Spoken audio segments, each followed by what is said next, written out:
From signal to scene, forming a synthetic aperture radar image. First, what is synthetic aperture radar? It's a type of imaging that's possible in all weather and lighting conditions, regardless of darkness, clouds, or rain.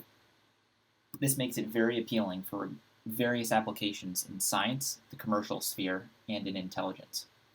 Typically, SAR is mounted onto airborne platforms like planes, drones, or satellites.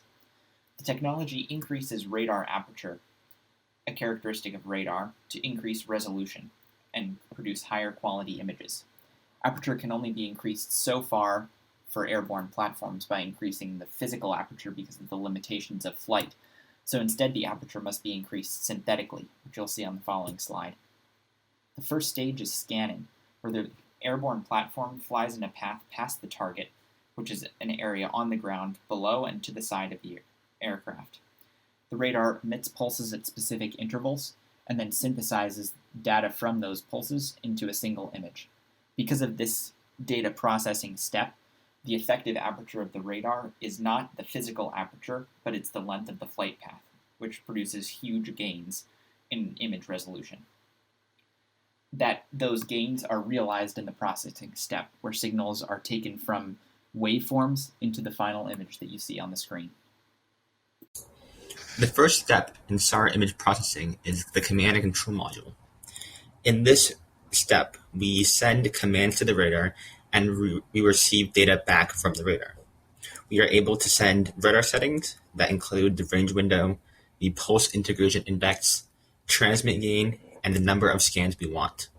And in return, we will receive the raw data from the radar, which will be used in back projection processing. We chose the UDP protocol because it has a low latency and it is really quick between the two clients.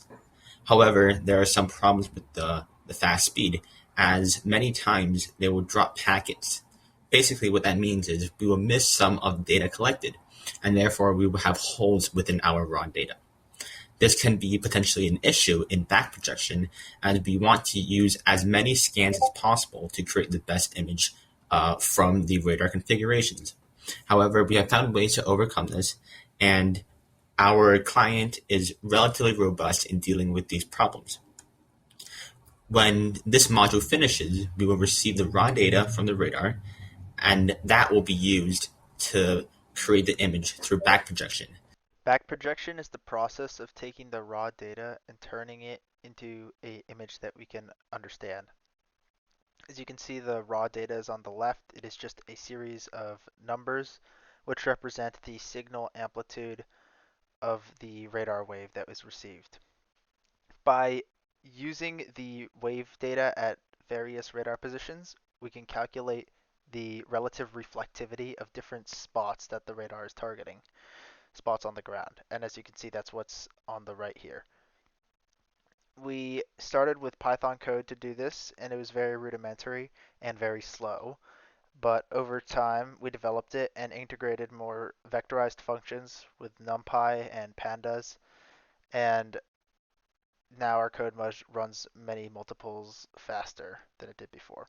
Back projection and command and control weren't the only capabilities that we worked on.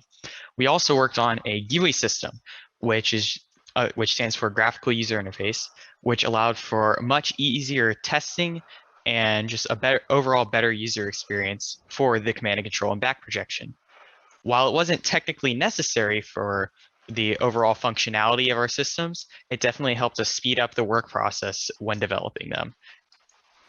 We also worked on a vehicle detection challenge, which was posed by the staff, in which they would give you images to back project and then detect vehicles that are within the images. While we were not able to fully complete the challenge, we did see slight success. We weren't unable to fully complete it due to the initial brute force and rudimentary method that we tried to use, and decided in the end that it would be better to focus on our other systems instead.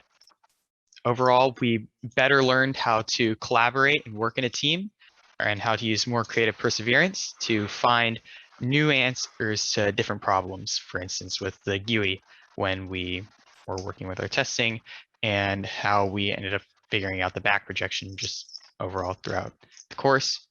And we also accepted that failure is sometimes necessary in the vehicle detection, where we realized it would take too much time to finish and would overall take away from our other systems.